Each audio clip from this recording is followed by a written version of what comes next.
Hi guys, welcome back. I am RK Ranjan and you are watching English with RK Ranjan. तो चलिए आज का video start करते हैं। इसमें देखते हैं कौन सा टॉपिक के बारे में मैं बात करने जा रहा हूँ वो जानिए।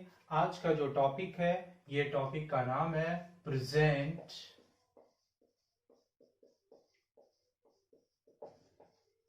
Continuous tense. इससे पहले वाले वीडियो में मैंने आपको बताया था सिंपल प्रेजेंट टेंस के बारे में और डबल वर्ब के बारे में। अगर आपने वो वीडियो नहीं देखा है तो मैं डिस्क्रिप्शन बॉक्स में उसका लिंक डाल दूंगा, तो आप उसे देख सकते हैं। क्लियर? तो चलिए आज का टॉपिक का नाम क्या है, प्रेजेंट कॉन्टिन्यूअस टेंस। अब सबसे पहले हम ये जानते हैं कि प्रेजेंट कॉन्टिन्यूअस टेंस होता क्या है। कॉन्टिन्यूअस मतलब जो चीज ऐसा हो कि जो जारी हो, है ना। तो इसको हम बोल सकते हैं the sentence which denotes present time in continuous action is called present continuous tense. अब यहाँ पे देखिए कोई भी कार्य क्या हो प्रेजेंट टाइम में जो है वो क्या हो, जारी हो, तो उसे जो है रिप्रेजेंट करने के लिए हम जो है कौन सा टेंस का यूज करते हैं, प्रेजेंट कॉन्टिन्यूअस टेंस का। तो चलिए हम सबसे पहले देखते हैं इसका रूल। अब यहाँ पे देखिए सबसे पहले हम क्या बात करें इसका रूल का, तो देखा जाए नंबर फर्स्ट क्या कहलाता है, अफर्मेटिव, जो आपको इससे पहले वाले वीडियो में मैं बता चुका हूं। तो देखिए इसका जो रूल होता है वो क्या होता है, subject plus is am are plus V four plus object plus E T C. अब बात करें हम नेगेटिव सेंटेंस की, तो नेगेटिव का जो रूल होता है वो होता है subject plus is am are plus not plus V four plus object plus E T C. अब देखते हैं नेक्स्ट तीसरा नंबर क्या कहलाता है, इंट्रोगेटिव। तो इंट्रोगेटिव में क्या होता है, हेल्पिंग वर्ब जो होता है वो बाहर आता है।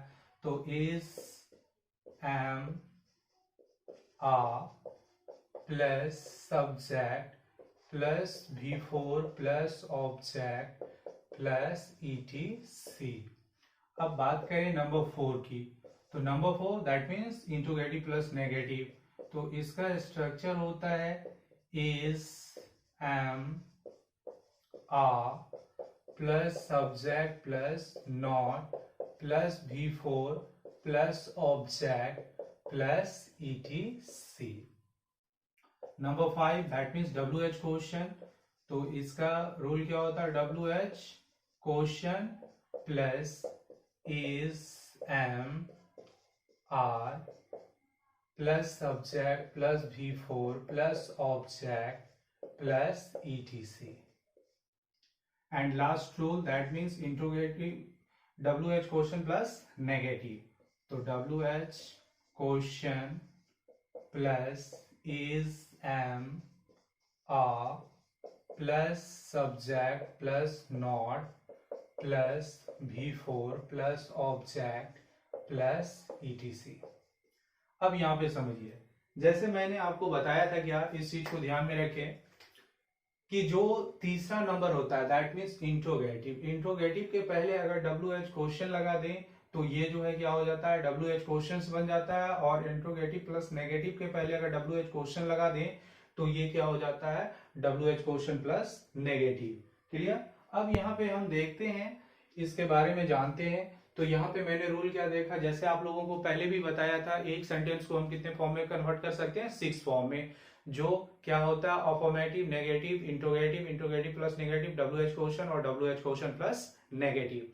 तो इसका रूल मैंने यहाँ पे बताया आपको। जैसे इस टेंस का प्रेजेंट कॉन्टिन्यूअस टेंस का जो है पहला रूल क्या होता है, subject plus is am are plus V four plus object plus E T C. और इसका नेगेटिव का रूल होता है subject plus is am are plus not plus V four plus object plus E T C. Interrogative का rule होता है is am are plus subject plus V four plus object plus E T C. Interrogative plus negative का is am are plus subject plus not plus V four plus object plus E T C. और W H question का W H question plus is am are plus subject plus V four plus object plus E T C. और W H question plus negative का W H question plus is am are plus subject plus not plus V four plus object plus A T C. तो यहाँ पे आप ध्यान में रखेंगे कि कोई भी कॉन्टिन्यूस टेंस हो, वो प्रेजेंट हो या फिर पास्ट हो या फिर क्या हो, फ्यूचर हो। बात अगर कॉन्टिन्यूस की हो तो वहां पे जो है वर्ब का जो है फोर्थ फॉर्म का प्रयोग किया जाता है, दैट मीन्स बी4 का प्रयोग करते हैं। क्लियर? तो आई होप ये स्ट्रक्चर आपको समझ में आ गया हो, तो आप इसे जल्दी से नोट करेंगे। अब मैं देखता हूं इसका एग्जाम्पल, तो देखा जाए कोई भी सेंटेंस को जब बनाते हैं तो उसके लिए आपको रूल आना बहुत जरूरी है, क्योंकि जब तक आपको रूल पता नहीं होगा तब तक आप उसे बना नहीं पाएंगे। इसलिए ऐसे स्थिति में आपको जो है इसका रूल जानना जो है क्या है, बहुत ही ज्यादा आवश्यक है। तो आप इसका रूल जरूर जानें। तो चलिए अब हम देखते हैं कि इसमें क्या होता है, उस चीज को देखिए। जैसे हम एक एग्जाम्पल की बात करें, जैसे मैं क्या करूं, एक एग्जाम्पल की अगर बात करें, जैसे अगर हम बोलें वह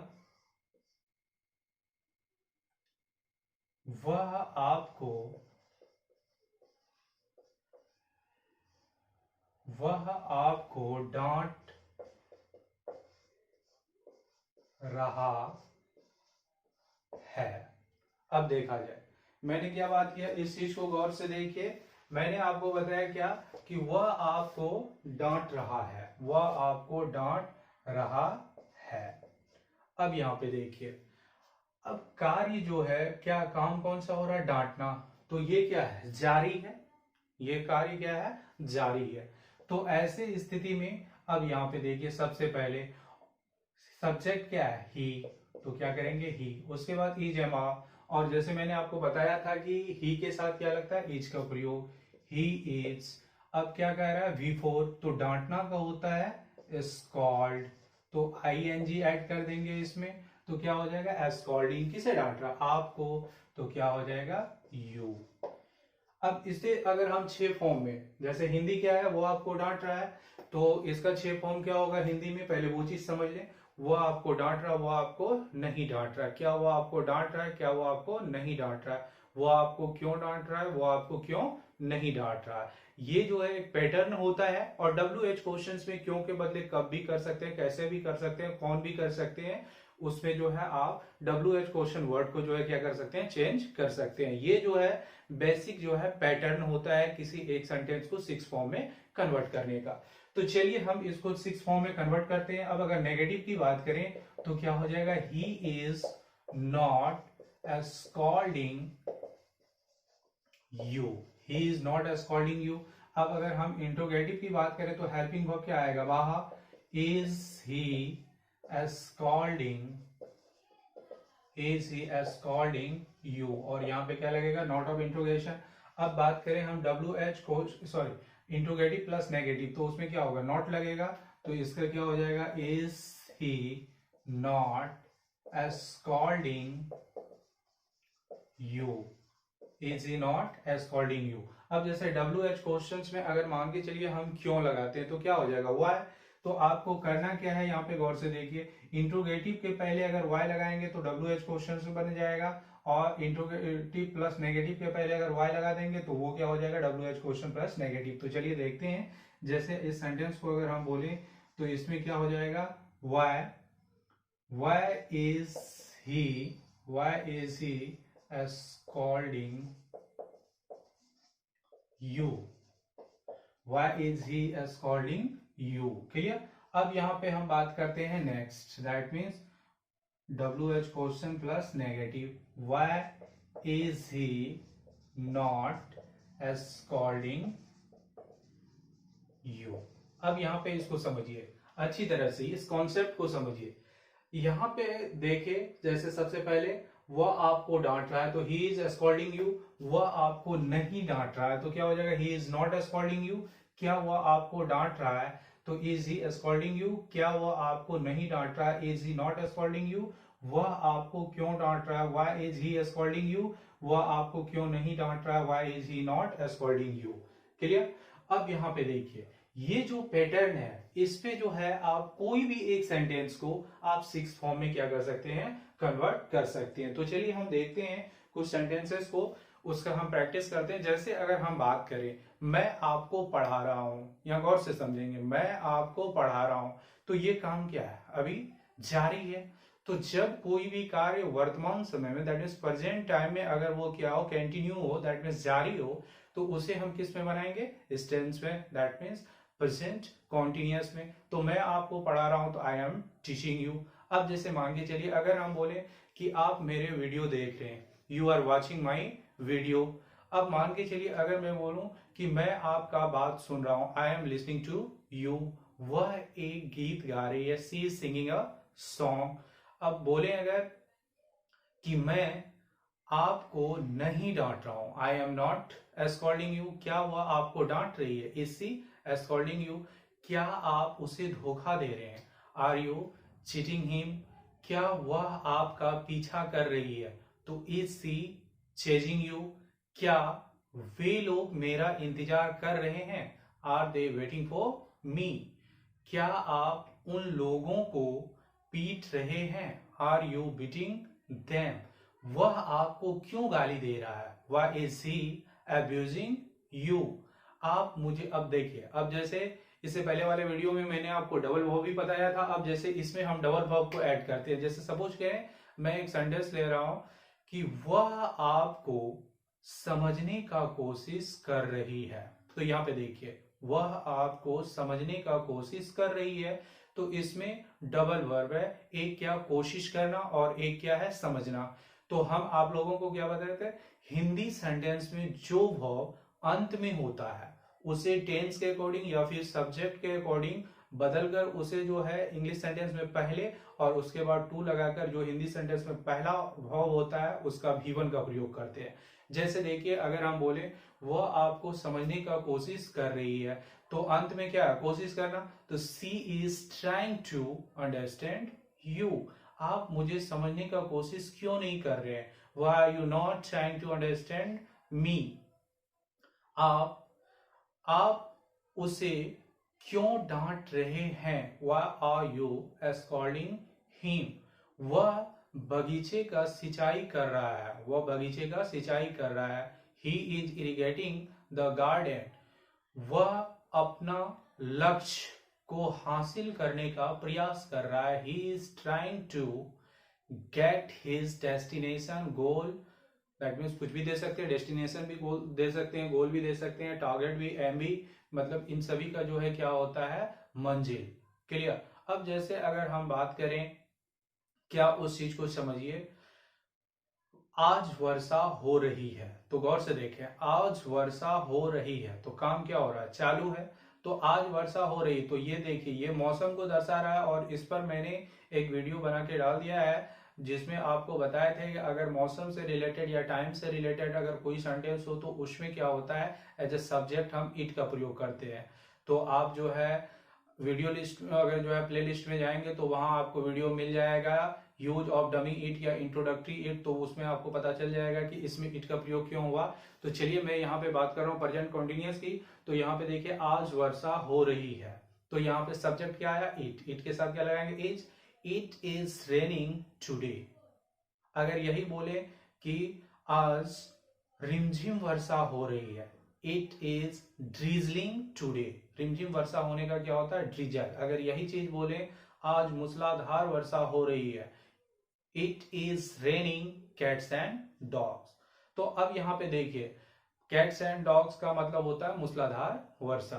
तो अब यहाँ पे देखिए कि इस सेंस में यहाँ पे आपका कोई भी सेंटेंसेस हो, तो प्रेजेंट कॉन्टिन्यूअस का कोई भी सेंटेंसेस हो तो उसको आप इजिली इस तरह से आप बना सकते हैं। अब यहाँ पे देखिए कि जैसे नॉर्मली क्या होता है, नॉर्मली ये होता है कि इसमें जो है इसका हिंदी सेंटेंस के अंत में क्या होता है, रहा है, रही है, रहे हैं। तो लेकिन किसी हिंदी सेंटेंस के अंत में जनरली क्या होता है, रहा है, रही है, रहे हैं। तो यहाँ पे आप एंडिंग को तो देख के बना ही सकते हैं, लेकिन कुछ टाइम कभी कभी आपको ऐसा होगा कि एंडिंग में ये नहीं होगा, रहा है, रही है नहीं होगा, लेकिन आपको उस सेंटेंस का भाव को समझना है कि आखिर वो सेंटेंस में जो कार्य हो रहा है वो जारी है अथवा नहीं है। तो जैसे देखिए अब अगर मैं बोलूं क्या मैं खड़ा हूं, यहाँ पे गौर से देखिए, मैं खड़ा हूं, यहाँ पे कहीं पे रहा है, रही है, रहे हैं, नहीं आया। कुछ बच्चे क्या खड़ा हूं तो उसको लगता है कि मतलब या है, मतलब जो है उस सेंस में वो क्या करता है, इसे प्रेजेंट परफेक्ट में बनाने का प्रयास करता है। तो यहाँ पे गौर से देखिए, मैं खड़ा हूं तो कहने का मतलब काम क्या हो रहा है, खड़ा होने का, और लेकिन वो क्या है, जारी है ना। तो इसलिए आपको सेंटेंस का जो है भाव को समझना है, सेंटेंस का भाव को समझना है। तो इसे मैं क्या बनाऊंगा, मैं खड़ा हूं, आई एम स्टैंडिंग, मैं बैठा हूं, आई एम सिटिंग। तो इस तरह का सेंटेंसेस को जो है आपको, कोई भी अगर हिंदी सेंटेंसेस हो तो उसमें आपको सबसे पहले ये चीज जो है नोट करना है कि इसमें जो कार्य हो रहा है, जो भी वर्क हो रहा है, वो कंटिन्यू है, मतलब जारी है या नहीं है। अगर वो जारी है प्रेजेंट टाइम में तो हम उसे क्या कहेंगे, that means present continuous tense. Is that clear? I hope कि आप लोगों को प्रेजेंट कॉन्टिन्यूअस को लेकर जो भी डाउट होगा, ये वीडियो देखने के बाद सारी डाउट्स जो है क्या हो जाएगा, क्लियर हो जाएगा। अगर आपको कोई भी प्रॉब्लम हो तो आप कमेंट बॉक्स में लिख सकते हैं, है ना। तो आई होप कि आपको मेरा ये वीडियो जो है बहुत ही पसंद आया होगा। तो अगर आपको मेरा वीडियो ये पसंद आवे तो आप इसे जो है लाइक करेंगे, शेयर करेंगे और कमेंट भी करेंगे। अगर आप अब तक मेरा इस चैनल को सब्सक्राइब नहीं किया है तो आप कृपया जरूर मेरा इस चैनल को सब्सक्राइब कर लें।